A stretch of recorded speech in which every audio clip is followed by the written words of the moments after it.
finding hope in tragedy. The first thing he did was open up the door and was trying to get kids out the door. We got everybody out? People risking their own lives to save others in a fiery crash. Anyone? Tonight, we meet another one of those heroes. I saw the flames and they were big, so I drove my truck up on the median around traffic and got up in front of where the accident had occurred and jumped out.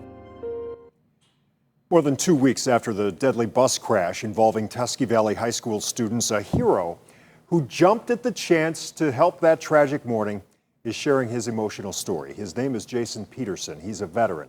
He's a protector. And again, for many, he is a hero. Only on News 5, Bob Jones has Jason's message for the families, and we hear how one of those families feels about him.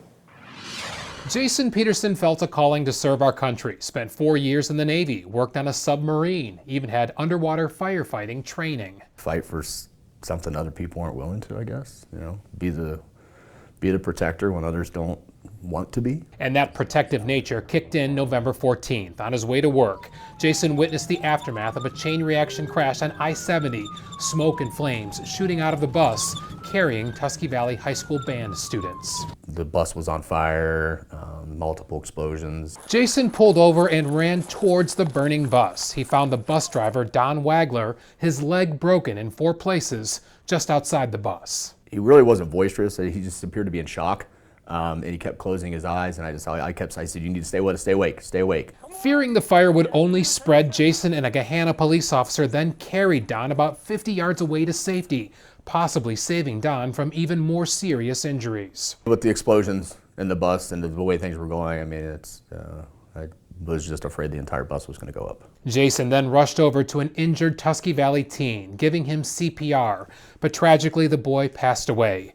Jason, a father of 2 teens, wants the family to know his heart goes out to them. He wasn't alone, I guess is the best thing to remember. I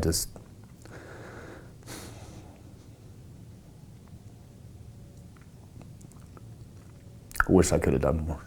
3 students, 2 chaperones, and a teacher were killed in the accident. In a statement, the daughter of the bus driver told News 5, "We are so grateful to Jason for stopping to help our dad and others from the bus.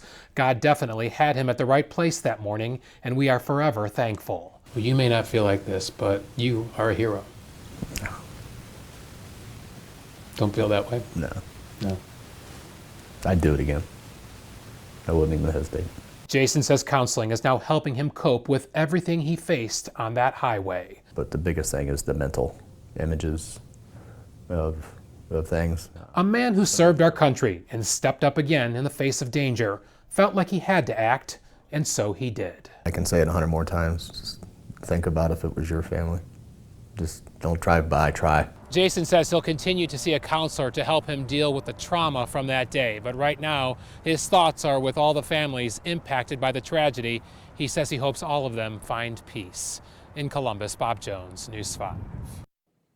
He's a heck of a guy.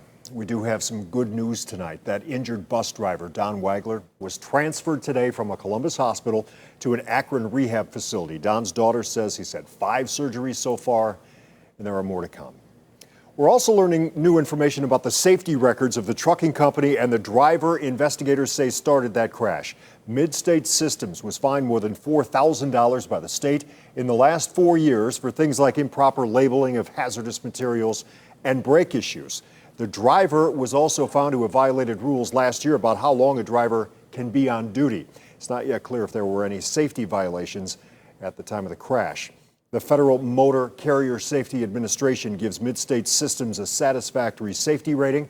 The company is not commenting on those past violations. The National Transportation Safety Board is now investigating the crash. It's expected to release a preliminary report in the coming weeks. You can count on News 5. We will follow through.